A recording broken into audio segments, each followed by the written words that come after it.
Kasunod po na pagtaas ng presyo ng LPG, may dagdag singil naman ang ilang kumpanya ng langis sa mga produktong petrolyo ngayong araw. At bukod po dyan, may nakaamba na ring dagdag singil sa kuryente. Balitang hatid ni Micaela Papa.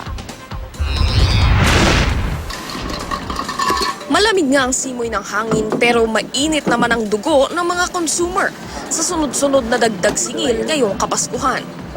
Noong December 1, ipinatupad na ang taas presyo ng LPG. Sa Solane, tumaas ng 11 pesos per kilo. Ang Liquigas nagdagdag ng 13 pesos kada kilo. Ang Petron Gasol naman nagtaas ng 14 pesos and 30 centavos kada kilo. Sa kabuuan, 143 pesos hanggang 157 pesos and 30 centavos ang dagdag bayarin sa isang 11 kilogram na tangke ng LPG. Ayon sa mga kumpanya ng langis, hindi talaga maiiwasan ang dagdag singil dahil sa pagtaas ng international contract price. Pero ang tanong ng marami, kung iisa lang ang international contract price na pinagbabasihan, bakit magkakaiba ang price adjustment ng bawat brand ng LPG?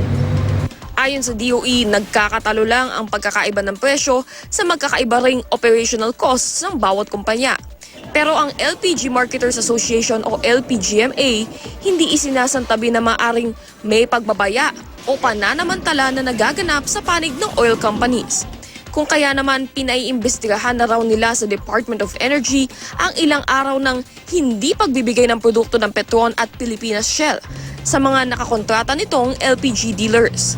Lang nawawalan ng supply through the reason na sinasabi nilang nasa maintenance sila, may pananadya.